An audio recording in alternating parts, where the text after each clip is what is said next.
I decided to do a teaching on a voice of warning. I thought this was an interesting topic because the Book of Mormon is full of warnings for all different things. I just never noticed how much it was focused on warning us against one certain thing. The Book of Mormon mainly talks about pride. Different warnings, though, that it gives are warnings against serious sin like lustfulness, warning against following the great and spacious building of the world, warnings against negativity, warnings against not being prepared, warnings against putting your scriptures away, warnings against harming your brother, all sorts of warnings. Warnings against evil things as well as forgetting to do good things. But the main warning point that the Book of Mormon gives is about pride.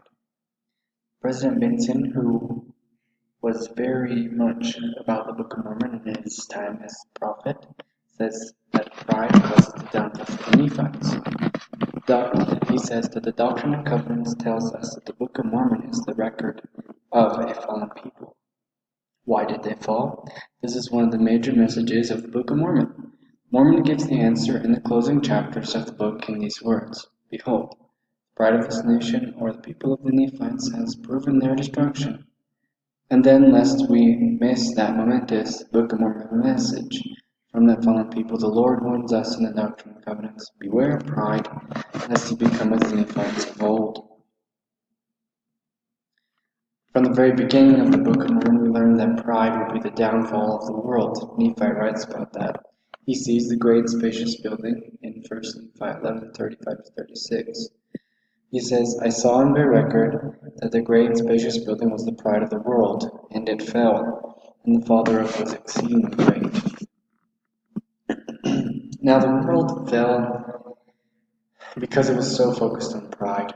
Pride is a universal sin, and it is very closely related to selfishness. I believe that pride and selfishness pretty much go hand in hand. Because when you're prideful, you're thinking about yourself, about things that you want and that you desire, and that's being selfish. And pride also leads to all other sins. Selfishness and pride can be traced as the roots to most other sins. So pride is very, very bad. Now, in the Book of Mormon, we also learn a voice of warning that the Book of Mormon warns us strongly against secret combinations. Combination is any group of people that has specific rules and regulations and specific goals in mind, and they are secret about it. Now, they are set up to get gain because of pride. Secret combinations were founded by the devil, and I believe that they still exist today, because that's where a lot of wickedness comes from.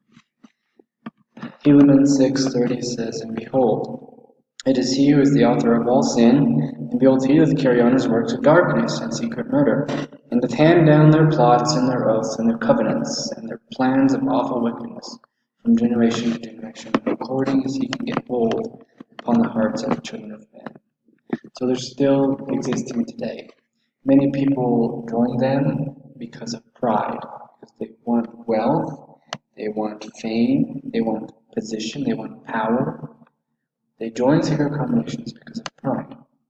And so I hope that we can make sure that we are not letting pride into our lives, that we're heeding the voice of warning, staying away from the great and spacious building, and leading a life that the Savior would approve of in humility.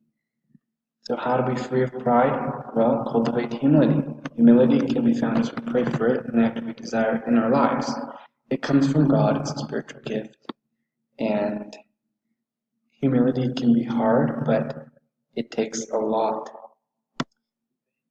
It takes a lot of effort to cultivate, but the blessings are much more worth than pride. We have to be willing to give God our lives in return for something He has planned for us, believing that what He has planned for us is better than what we have planned for ourselves. It's a lot of sacrifice, but Joseph Smith said that a religion that does not require the sacrifice of all things never has power sufficient to produce the faith necessary unto life and salvation. So let us be humble. It's my prayer that we are humble, that we're full of humility, that we try to cultivate it, that we rid ourselves of all pride, because pride cultivates sin. Humility cultivates righteousness and peace and prosperity. I just testify of this, that humility brings us closer to Christ.